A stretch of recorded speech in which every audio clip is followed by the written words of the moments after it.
entrepreneurial. I Very mean, it much was so. legitimate. We had our own company called Outcrowd Productions, and it was a business. I mean, and I ran when we did our separate clubs. Ricky was running it at Cat House still as a business, and I was running mine as a Well, he business. has a podcast now, Cat House. He does. Podcast, He does do that, and he's also out there. He's doing speaking engagements. His radio show recently came to an end, so now he's going around to clubs, venues, I should say, throughout the country. He's doing some shows in Australia as well, talking about some of the things that I'm talking about the Cat House and his life. His life is more interesting than mine. And he's got some great stories, and he's doing this touring around, and people are paying money to show up and listen to him talk. So where do you find joy in your process now? I'm sorry, where do I what? Find joy in your process, because it seems like you really enjoy. I mean, obviously you enjoyed music, you enjoyed entertainment, but you moved into video games. Well, because how did that happen? Well, Ryan Morrison, is the biggest part of that. You know how that so much about life is just circumstantial or coincidence. And what I mean by that in this particular, right place, right time. Yeah. And I was, working at another firm, and I was up in San Francisco, and I came down here to open the LA office of that other firm. And I was doing a lot of business law stuff and entertainment law stuff, mostly music. But my true passion, I love film. Okay, but I don't do really much of any film work.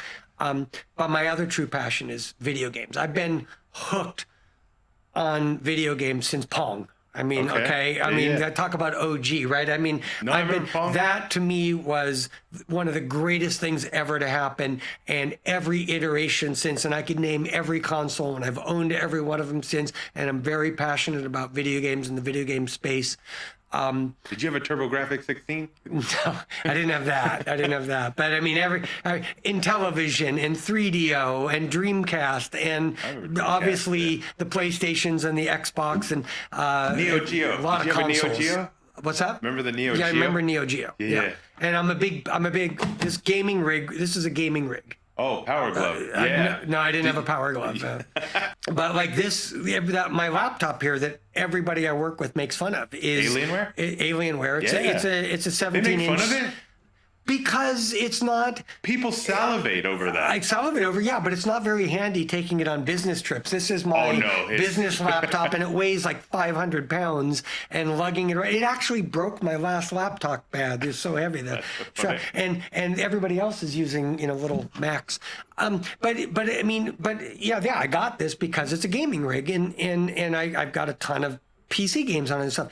And it's just something I love. It's something I'm passionate about. But...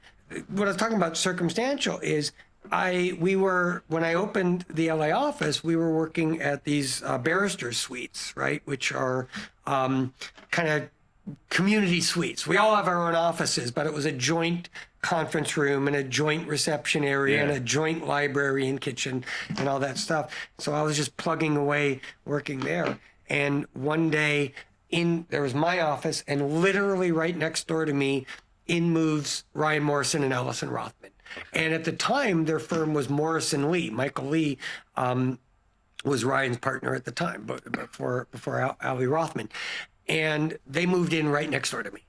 And I got to know them a little bit. And then Morrison Lee actually became my client. I was helping them with the business stuff, and I was helping them with their clients, gaming clients that had business law needs. Yeah. And at some point, Michael left, and then Ryan formed Morrison Rothman with Ali, and then I came over shortly thereafter. Rather than representing them, I merged my practice into theirs, and I got to live my dream working on the gaming clients that Ryan had. Yeah. Ali was very big in the trademark stuff, which is something I know very well, and copyrights. So I felt we partnered, and then I felt that we all brought something a little bit different to the table. Yeah. Mine was the business law and the more traditional entertainment. background, particularly the music, the copyright stuff. And Ryan's was the video game and esports. Ryan was huge in that, and Allie was a lot of the copyright trademark stuff. So do you need some water? thank you.